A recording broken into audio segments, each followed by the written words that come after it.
Channel पे playlist में जाइए और वहाँ पे जाकर के अपना क्लास सेलेक्ट कीजिए और अपना स्टडी जो है फ्री ऑफ कॉस्ट कीजिए। देखिए, इस चैप्टर का नाम है सीक्वेंस एंड सीरीज, जिसका हिंदी होता है मे बी अनुक्रम एंड श्रेणी। ठीक है, तो ये जो है सीक्वेंस क्या है और सीरीज क्या है, तो देखिए मैं यहाँ पे कुछ एग्जांपल दूंगा। और ये चैप्टर जो है बहुत ही आसान इसलिए लगेगा क्योंकि आप इसको पहले ही क्लास 10th में एपी पढ़ के आए हो, अरिथमेटिक प्रोग्रेशंस, है ना, जिसको हिंदी में कहते हैं समानांतर श्रेणी। तो देखिए अपने पास सीक्वेंस किसे कहेंगे, और देखिए सीक्वेंस, इसका एग्जांपल डायरेक्ट बताते हैं, डेफिनेशंस नहीं जाएंगे। सपोज कीजिए हमारे पास 2, 4, 6, 8, 10, 12 ऐसे एक कॉमा से सेपरेट किया हुआ है। तो अगर ये कॉमा से सेपरेट किया हुआ है और ये एकदम बिल्कुल सीक्वेंस में है, अनुक्रम में है, एक बढ़ते हुए क्रम में या घटते हुए क्रम में, इनके बीच में समान अंतर है, तो उसको समानांतर श्रेणी भी कहेंगे। अगर ये कॉमा से सेपरेट है तो इसको सीक्वेंस कहेंगे। और सीरीज का मतलब समझ लीजिए नॉर्मली इन दोनों में अंतर। सीरीज में अगर हम बीच में प्लस डाल दें 2, 4, 6, 8, 10, 12 प्लस ऐसे n तक, इसको देखिए बस नहीं समझना है आपको कि सीक्वेंस में हम कॉमा से सेपरेट करेंगे और सीरीज में हम श्रेणी में प्लस से। ठीक है, अब यहाँ पे आते हैं, बात करते हैं कि ये जो अपने पास एपी है, अरिथमेटिक प्रोग्रेशन जिसको कहते हैं,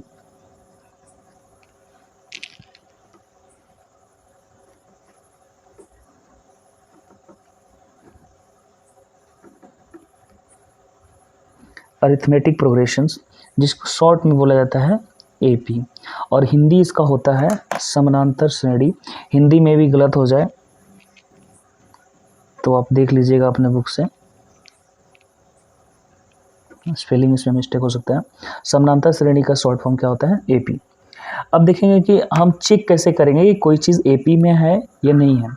तो उसके लिए हमें देखना होता है कि उनके बीच में जो अंतर होते हैं, उस सीक्वेंस के सीरीज के बीच में अगर अंतर समान हो, बराबर हो, तो हम कह सकते हैं कि वो एपी में है। जैसे कि इसको देख लेते हैं, 2, 4, 6, 8, 10, 12, प्रत्येक के बीच में, इन दोनों के बीच में जो गैप है, 2 और 4 के बीच में कितना है गैप है, 2। 4 और 6 के बीच में कितना है गैप है, 2। 6 और 8 के बीच में कितना है गैप, 2। सब में कितना है, 2, 2। और ये कैसे आया है, तो उसके बाद वाले से फर्स्ट वाला माइनस किया गया है। मतलब प्रत्येक के, जैसे कि अगर हमें यहाँ पे फाइंड आउट करना था तो तीसरे में से इनको, दूसरे पद को, टर्म्स को माइनस किया गया है। ठीक, तो ये अगर समान अंतर आ रहा है तो हम कह सकते हैं ये जो है सीक्वेंस जो है एपी में है, आर इन एपी। और हिंदी में कह सकते हैं यह समानांतर श्रेणी में है, एपी में है। ये भी एपी में है क्योंकि सीरीज हो या सीक्वेंस हो, हमें तो एपी चेक करना है। तो एपी चेक करने का और कुछ बताते हैं। देखिए सपोज कीजिए अपने पास यहाँ पे है 3, 6, 9, 12 ऐसे करके एक सीक्वेंस दिया हुआ है और बोला गया है कि पता कीजिए कि ये जो सीक्वेंस है एपी में है या नहीं है। तो सबसे पहले ये समझ लीजिए कि किसको क्या कहते हैं। ठीक है, यहाँ पे जो हमारे पास पहले नंबर पे आता है इसको हम कहते हैं फर्स्ट टर्म। ठीक है, क्या कहते हैं, फर्स्ट टर्म। और इसी का हिंदी होता है प्रथम पद। ठीक है, और इसको डिनोट करते हैं हम किससे, ए से, स्मॉल ए से। आपको बुक में स्मॉल ए से ही मिलेगा एनसीईआरटी में। ठीक है, और ये चूंकि पहला है तो कई जगह पे A1 भी कहते हैं। क्या कहते हैं, A1, पहला पद है तो A1। ठीक है, इसमें क्या है, 3। ओके, अच्छा ये क्या है, A2 दूसरा पद, ये तीसरा, ये चौथा। इंग्लिश में कहें तो first term, second term, third term, fourth term. तो इनके बीच का जो अंतर है उसका नाम होता है कॉमन डिफरेंस। क्या कहते हैं उसको, कॉमन डिफरेंस।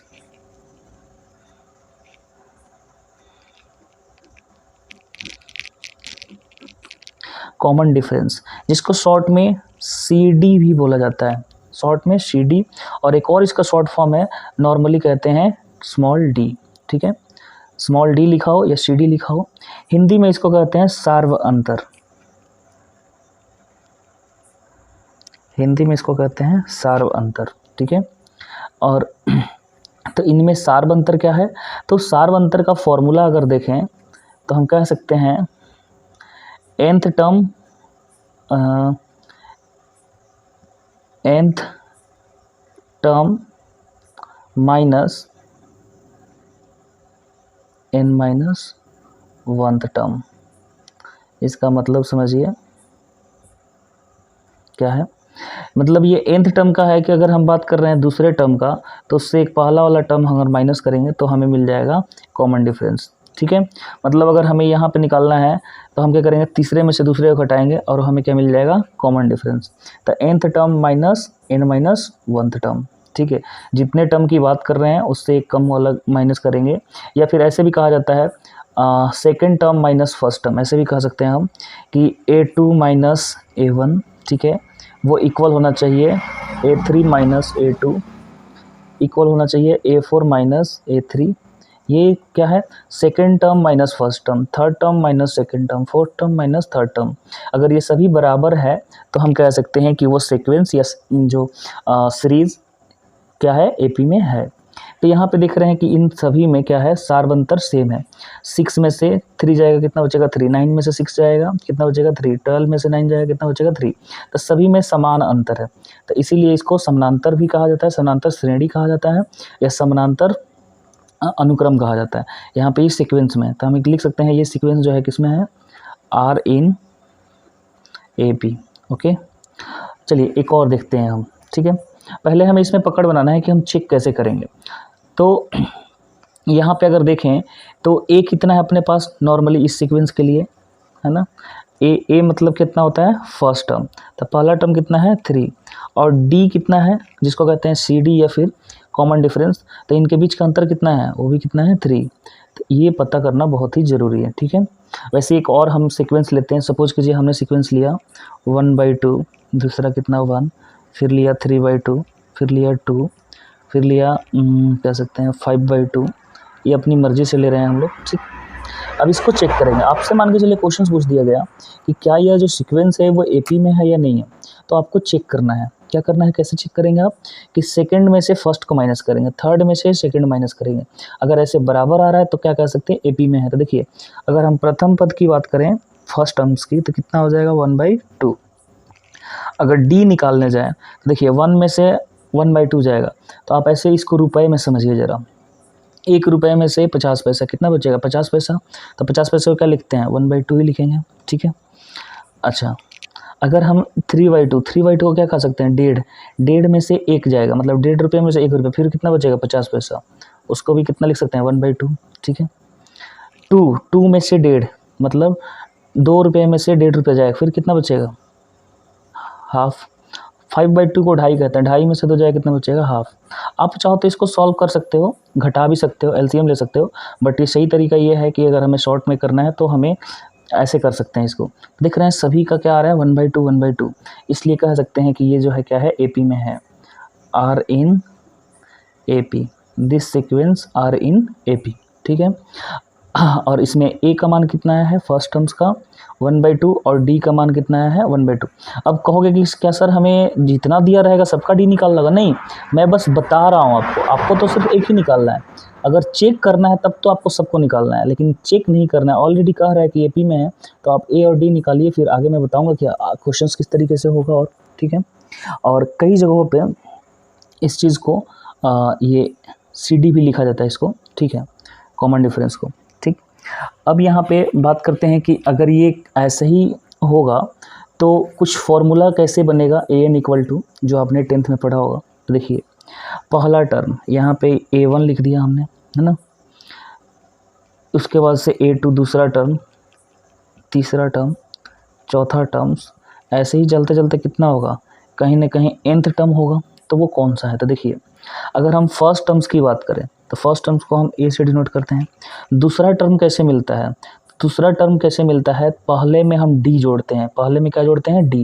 जैसे यहाँ पे देख लीजिए पहला टर्म 1/2 है तो दूसरा क्या है 1, तो डी जोड़े हैं तभी ना, डी कितना है हाफ है, जोड़ दिया तो आ गया। इस 1 में और हाफ जोड़ दें कितना आ जाएगा 3/2, तो हर बार जुड़ रहा है। तो देखिए पहले के लिए हमने ए कर दिया, A2 के लिए क्या लिखेंगे A+D, A+ क्या हो जाएगा D। दूसरा टर्म के लिए तीसरा हमें पता करना है तो A+2 बार D करना पड़ेगा, या कह सकते हैं 2D, है ना। चौथे के लिए A+, 3D। तो इसमें हम क्या देख रहे हैं कोसिक्वेंस कि जब हमारे पास पहला टर्म है तो a है, जब दूसरा टर्म हम लिखे हैं तो उसमें 1 इंटू डी है, जब टर्म दूसरा है, पद दूसरा है, तो हमारे पास d कितना है उससे कम है। यहाँ पर देख रहे हैं कि हम 3 जब लिख रहे हैं हम, ठीक है, तो यहाँ पे अपने पास कितना है 2 है, एक उससे कम है। जब हम चौथा टर्म लिख रहे हैं तो यहाँ पे कितना है 3D है, इसका मतलब एक कम आ रहा है। तो हम यहाँ पे nth टर्म लिख रहे हैं तो लिख सकते हैं a प्लस n-1, एक कम, n से एक कितना कम, और इंटू डी। इसीलिए आपका फॉर्मूला जो बनता है an बराबर nth टर्म जिसको कहते हैं an बराबर a plus n-1 into D, ठीक है। और ये फॉर्मूला आप पहले से अप्लाई कर चुके हैं क्लास 10th में, और इसी पे बेस्ड है अपना टोटल का टोटल 9.1 एक्सरसाइज, 9.1 एक्सरसाइज। तो देखिए 9.1 एक्सरसाइज